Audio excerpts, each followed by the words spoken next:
Health plus programme में आप सबका स्वागत है। आज हम आपकी मुलाकात करवाने जा रहे हैं छवि गर्ग जी के साथ, जो कि साइकोलॉजिकल काउंसलर हैं। इनके यहाँ depression, anxiety, anger management, stress management, de addiction, adolescent problems, study problems in children और रिलेशनशिप इश्यूज को सॉल्व किया जाता है। छवि गर्ग जी के यहाँ ट्रीटमेंट बिना किसी मेडिसिन के होता है।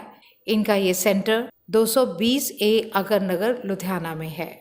हमारी टीम ने छवि गर्ग जी से बातचीत की और उनसे आज की भागदौड़ की जिंदगी में लोगों में बढ़ रहे डिप्रेशन, एंग्जाइटी और गुस्से के कारण व निवारण जानने की कोशिश की। दर्शकों, पंजाब प्लस चैनल के हेल्थ प्लस प्रोग्राम में आपका स्वागत है। आज हम आपको मिलाने जा रहे हैं छवि गर्ग के साथ, जो साइकोलॉजिकल काउंसलर हैं और अपनी सेवाएं लुधियाना में दे रही हैं। छवि जी, आपका स्वागत है हमारे स्पेशल शो में। धन्यवाद। छवि जी, कैसे आपने अपनी ग्रेजुएशन की और कैसे आप ऐसे फील्ड में आए जिसमें आप लोगों की हीलिंग कर सकें? मैं एक्चुअली साइकोलॉजी, जब मेरे को आज से 10-15 साल पहले इंटरेस्ट आया, मुझे भी अपनी फैमिली में कुछ चीज़ें देख के इस चीज़ में इंटरेस्ट आया। उस टाइम पे ये फील्ड अभी नया ही था, लोगों को अवेयरनेस नहीं थी, तो मैं आउट ऑफ इंटरेस्ट इस सब्जेक्ट में आई। तो मैंने लेडी श्री राम कॉलेज से बीए साइकोलॉजी ऑनर्स किया। 2010 में मेरी ग्रेजुएशन ख़त्म हुई। फिर बाद में मैंने एमए साइकोलॉजी शुरू की और धीरे धीरे मैंने जगह जगह से एक्सपोजर लिया, इंटर्नशिप्स की।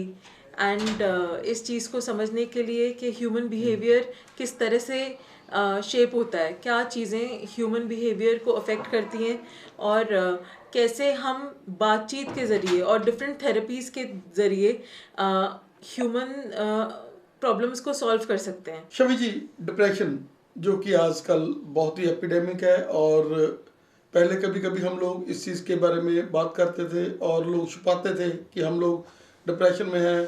जो भी मेडिसिन भी लेनी थी, डॉक्टर के पास भी कहते थे कि हम पिछले गेट से जाएंगे, किसी को पता ना चल जाए।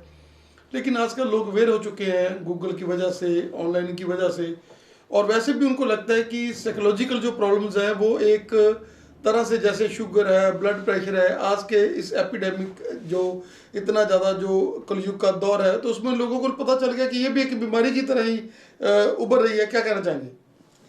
हाँ जी, डिप्रेशन, जो एक वर्ड डिप्रेशन है, वो बहुत सारी अलग अलग तरह की साइकोलॉजिकल प्रॉब्लम्स के लिए आम लैंग्वेज में ही हर कोई डिप्रेशन कह देता है। बहुत तरह की साइकोलॉजिकल प्रॉब्लम्स होती हैं और हमें पता नहीं चलता जब तक कि हम उसके लिए स्पेशल ट्रीटमेंट नहीं लेते कि हमें एग्जैक्टली किस तरह की प्रॉब्लम है। और ये प्रॉब्लम आजकल बढ़ रही है क्योंकि टेक्नोलॉजी में जो क्या रेज हम किस चीज़ से हम एक्सपोज हो रहे हैं, हम क्या खा रहे हैं, लोग किसी से बात नहीं करते, अपना मन हल्का नहीं कर पाते।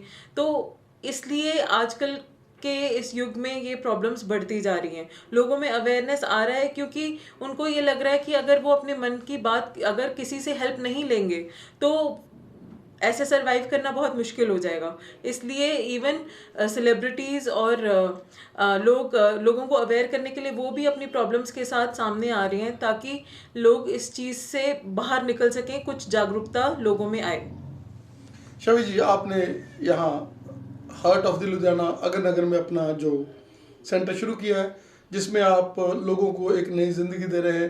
क्या कहना चाहेंगे कि जिस तरीके से आपने शुरू किया और रिजल्ट ओरिएंटेड आपका यहाँ सेवाएं, मतलब अभी तक जो आपने केसेस सॉल्व किए हैं, क्या कहना चाहेंगे कि धीरे धीरे ये जो चीज़ें हैं, जिसके लिए जो भी ऑनलाइन अभी चैनल के ऊपर देख रहे हैं, पंजाब, हरियाणा, हिमाचल, या जो भी हमारे टीवी चैनल के माध्यम से देख रहे हैं, क्या कहना चाहेंगे कि आजकल ये चीज़ें कोई इतनी ज़्यादा डिफ़िकल्ट नहीं है सॉल्व करनी, सॉल्व हो सकती हैं अगर आदमी का विल हो? डेफिनेटली, अगर ऐसा नहीं है, आजकल डिप्रेशन या जो भी अलग तरह की साइकोलॉजिकल प्रॉब्लम्स हैं बहुत ज़्यादा कॉमन हो रही हैं क्योंकि फैमिली में ही कोई अपने मन की बात अपने क्लोजेस्ट रिलेशंस में भी नहीं कर पाता। तो इसीलिए ये प्रोफेशन बना है। अगर आप देखो कि कुछ सालों पहले ये ऐसा प्रोफेशन, कम से कम इंडिया में उसकी ज़रूरत नहीं थी क्योंकि फैमिलीज़ के अंदर ही जॉइंट फैमिली सिस्टम होता था, ग्रैंड पेरेंट्स बहुत अवेयर होते थे, मीडिया इन्फ्लुएंसेस इतने ज़्यादा नहीं थे और बाहर के वेस्टर्न इन्फ्लुएंसेस इतने ज़्यादा नहीं थे कि जो घर के बुजुर्ग, घर के बड़े ही बच्चों को उनकी प्रॉब्लम से निकाल लेते थे। पर आजकल न्यूक्लियर फैमिलीज़ की वजह से और लोगों की सोच में बदलाव की वजह से वो इन चीज़ों से डील नहीं कर पा रहे हैं, इसलिए प्रोफेशनल हेल्प की उनको ज़रूरत पड़ती है। शबी जी, अगर हम बात करें आज के प्रेजेंट सिनेरियो की, जिसमें बच्चों को बहुत ज़्यादा टेंशन के लेवल बढ़े हुए हैं, बच्चों के, छोटे बच्चों के भी, क्योंकि स्कूल वगैरह बंद हैं, ऑनलाइन स्टडी हो रही है और वो भी उब चुके हैं। क्या कहना चाहेंगे कि पेरेंट्स भी आजकल आई कॉन्टैक्ट की अगर हम बात करें तो पेरेंट्स भी ज़्यादा फेड अप हैं, सिंगल फैमिली जैसे आपने बोला, वो वाली बातें जैसे पहले हमारे 10-10 बार पूछते थे माता से और माएँ बताती थी, वो बातें अब ख़त्म हो चुकी हैं। क्या कहना चाहेंगे कि क्या यही ये भी मतलब हमारा जो नींव है, कि नींव से ही हम लोग इसका मतलब कमज़ोर होते जा रहे हैं, कि आगे जाकर हम लोग इन बीमारियों का, इन मेंटल इलनेस का शिकार हो रहे हैं? नींव की बात नहीं है आजकल का। हाँ, एटमॉस्फेयर, जैसे मैंने बोला, हम क्या खा रहे हैं, हम कौन सी रेडिएशन को एक्सपोज हो रहे हैं, वो सिर्फ बच्चा ही नहीं एक्सपोज हो रहा, माँ बाप भी एक्सपोज हो रहे हैं। हमारा जो सिस्टम है, मतलब हमारा बॉडी सिस्टम, वो वीक हो रहा है, हमें उतनी सहन शक्ति नहीं रही है, इसलिए पेरेंट्स में भी वो भी मजबूर हैं। कोई भी माँ बाप नहीं चाहता कि वो अपने बच्चे को निगलेक्ट करे, पर उसका पेशेंस लेवल, उसकी सहन करने की सहनशीलता ही कम हो गई है।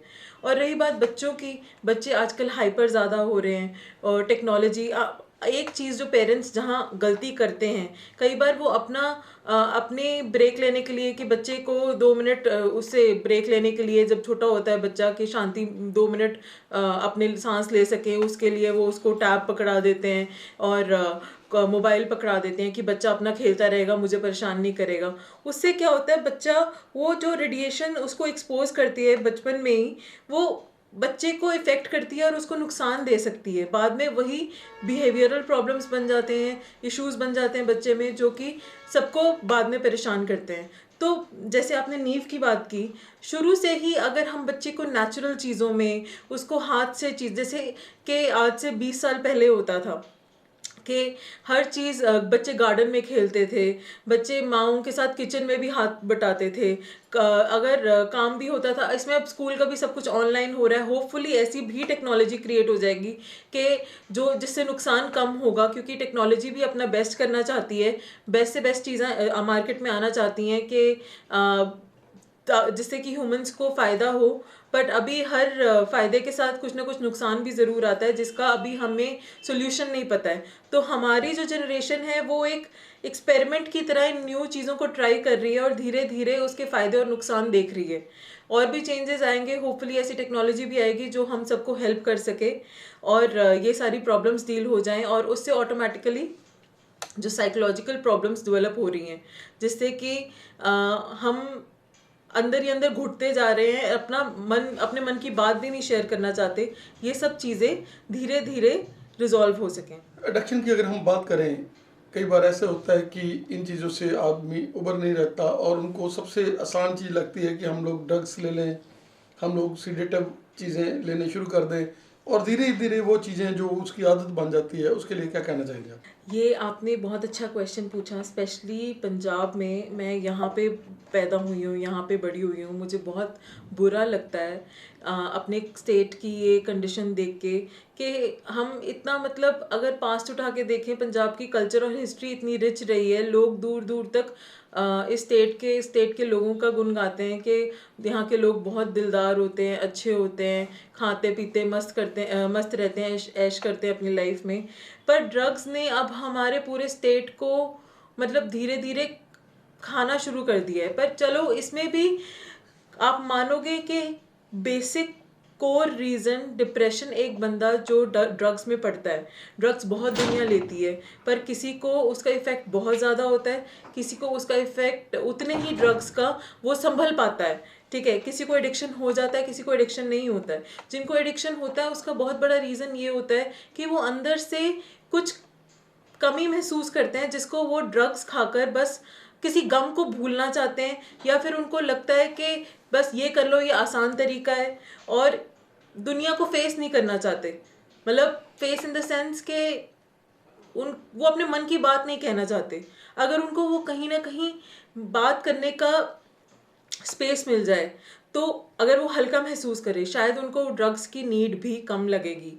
और मेरी एक और रिक्वेस्ट है सारे लोगों से कि अगर कोई ड्रग्स लेता है, उसको धिक्कारने की जगह अगर आप उससे उसकी बात सुनो, उसके मन में क्या है, क्या उसके इमोशंस हैं, क्या वो कहना चाहता है, तो शायद आप अपनी फैमिली को बेटर हैंडल कर पाओगे। अगर आप उसको कोसते रहोगे कि ये तो ड्रग्स लेता है, ये ड्रग्स लेता है, वो प्रॉब्लम बढ़ाएगा, कम नहीं करेगा, क्योंकि वो इंसान और अकेला महसूस करेगा और अपने अकेलेपन को दूर करने के लिए वो और ड्रग्स खाएगा फिर। शबी, यू मीन टू से कि अगर कोई इंसान किसी ऐसी चीज़ में पड़ता है जिसमें जैसे ड्रग्स है, तो उसमें काउंसलिंग केवल उसी की नहीं है बल्कि उसकी फैमिली की काउंसलिंग भी आप लोग करते हैं साथ में?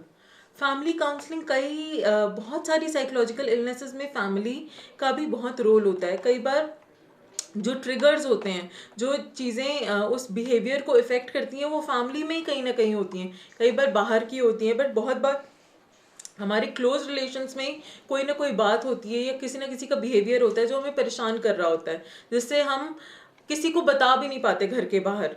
तो फैमिली काउंसलिंग भी बहुत हद तक हेल्प करती है। शबी जी, अगर हम बात कर लें ओल्ड एज की, तो हाँ जी। ओल्ड एज में भी हम लोग देखते हैं कि जो बंदे रिटायर हो जाते हैं वो भी आजकल इस बीमारी का शिकार, डिप्रेशन का और मेंटल इलनेस का हो जाते हैं। और जो बुजुर्ग वैसे होते हैं, बिजनेस उन्होंने बहुत किया होता है, क्योंकि जब वो उनका बिजनेस होता है तो बच्चे जब आ जाते हैं तो कई बार बच्चे उस बिजनेस को संभाल लेते हैं और उनकी वो जो किलिंग एक्सटेंट होती है वो थोड़ी थोड़ी धीरे कम होने लग जाती है और उनको मतलब इस मेंटल सोच में जाकर वो लोग भी डिप्रेशन में चले जाते हैं। क्या कहना चाहिए?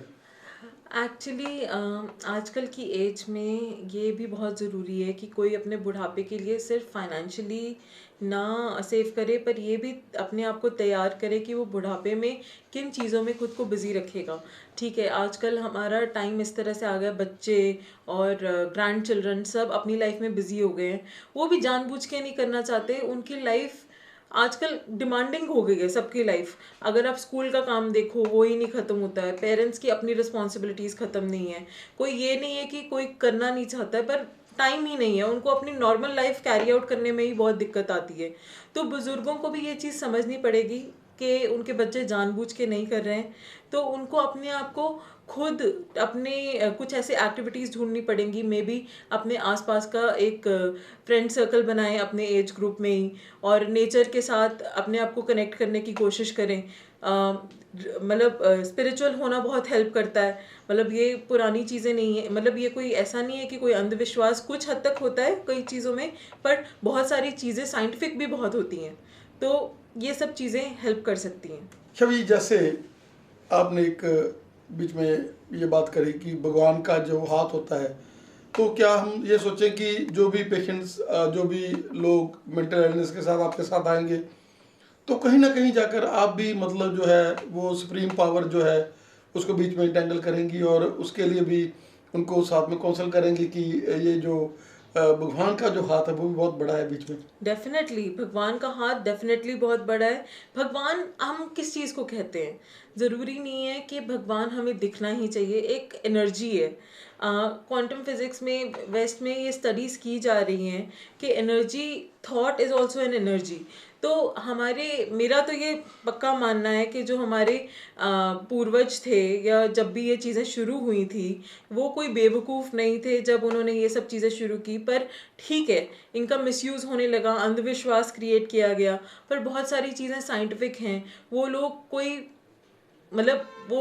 अनपढ़ या बेवकूफ़ नहीं है जो मंदिर, मस्जिद या गुरुद्वारे जाते हैं। उनको मन की शांति लगती है इसलिए जाते हैं। पर एट द सेम टाइम मैं कहूँगी कि ठीक है, अगर कोई ढोंग करके आपसे पैसे ऐंठना चाहता है, उससे भी बचना चाहिए। बट एक सुप्रीम पावर होती है, अगर हम उससे हेल्प ले सकें, there is nothing like it. शबी, जैसे आज का जो खान पान है, आहार है हमारा, जंक फूड्स आ गए हैं और जंक फूड्स का रुझान बहुत बड़ा हुआ है, हम लोग सीडेटिव हो चुके हैं। क्या कहीं ना कहीं जाकर हम सोचें कि ये चीज़ भी एक हमारे मेंटल इलनेस को जन्म दे रही है?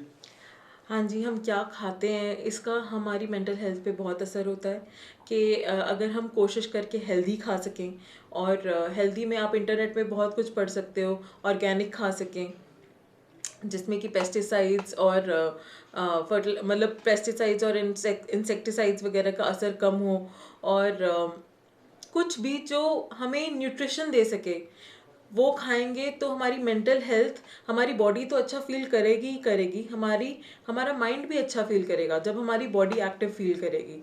तो आप जंक अवॉइड कर सके तो बेहतर है, अगर नहीं अवॉइड कर सकते कम से कम उसको रिड्यूस कर सकते हैं, तो इन चीज़ों से सर्टनली हेल्प होती है। शबी जी, हम लोग आपके साथ बने रहेंगे पंजाब प्लस, क्योंकि आपने अभी हमें आज समझ दिया था इतना कि क्योंकि पेशेंट्स आपकी वेट कर रहे थे, और हम चाहेंगे कि आप जैसे काउंसलर जो लोगों की ज़िंदगी में नई लाइट दे रहे हैं, हम लोग आपकी इंटरव्यू बार बार करें। आपका हमें आज समय देने के लिए पंजाब प्लस को बहुत बहुत धन्यवाद।